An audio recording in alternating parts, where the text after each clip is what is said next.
Straight of Hormuz வந்து close ஆகிருக்கிறது எல்லாத்துக்கும் தெரியும். ட்ரம்ப் ரீசெண்டாக என்ன அனௌன்ஸ் பண்ணியிருக்காருன்னா, ஈரான் வந்து 48 ஹவர்ஸில் அந்த ஸ்ட்ரெய்ட் ஆஃப் ஹார்மோஸை ஓப்பன் பண்ணலைன்னா அவங்களோட ஆயில் ரிஃபைனரிஸை நாங்கள் வந்து கம்ப்ளீட்டாக வந்து அழிச்சிடுவோம் அப்படின்னு சொல்லியிருக்காரு.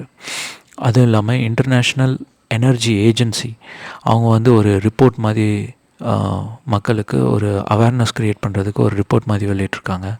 அதில் அவங்க என்ன சொல்லியிருக்காங்கன்னா, நீங்கள் பப்ளிக் ட்ரான்ஸ்போர்ட்டை மோஸ்ட்லி யூஸ் பண்ணுங்கள் அப்படின்னு சொல்லியிருக்காங்க. ப்ரைவேட் ட்ரான்ஸ்போர்ட், ப்ரைவேட் கார் அந்த மாதிரி போகாமல் பெட்ரோல் அந்த டீசல்லாம் சேவ் பண்ணுறதுக்கு பப்ளிக் ட்ரான்ஸ்போர்ட்டு முடிஞ்ச வரைக்கும் யூஸ் பண்ணுங்கள். அதே மாதிரி நீங்கள் காரில் போகணுன்னா, இப்போது உங்கள் ஃப்ரெண்ட்ஸ் யாராவது ஆஃபீஸ்க்கு போகிறாங்கன்னா 4-5 பேர் சேர்ந்து அந்த காரில் ஆஃபீஸில் போங்க. கார் யூஸ் பண்ணணுன்னா அந்த மாதிரி பண்ணிக்கோங்க அப்படின்னு சொல்லியிருக்காங்க. முடிஞ்ச வரைக்கும் ஏர் ட்ராவல் வந்து அவாய்ட் பண்ணுங்கள் அந்த மாதிரி சொல்லியிருக்காங்க. பஸ்ஸு, காரு அந்த மாதிரி பப்ளிக் ட்ரான்ஸ்போர்ட்டில் போங்க.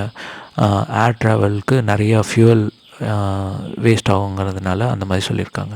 அது மட்டும் இல்லாமல் ஹவுஸ் ஹோல்டில் இருக்கவங்களுக்கு எல்பிஜியை வந்து ஆஸ் மச் அஸ் பாசிபிள் வந்து நீங்கள் கம்மியாக யூஸ் பண்ணுங்கள், எவ்வளோக்கு எவ்வளோ முடியுமோ அதை சேவ் பண்ணுங்கள் அப்படின்னு சொல்லியிருக்காங்க. அது மட்டும் இல்லாமல் இன்டர்நேஷ்னல் எனர்ஜி ஏஜென்சி வந்து என்ன சொல்லியிருக்காங்கன்னா, இது வந்து லார்ஜஸ்ட் சப்ளை டிஸ்ட்ரப்ஷன் இன் த ஆயில் மார்க்கெட் அந்த மாதிரி அவங்க மென்ஷன் பண்ணியிருக்காங்க.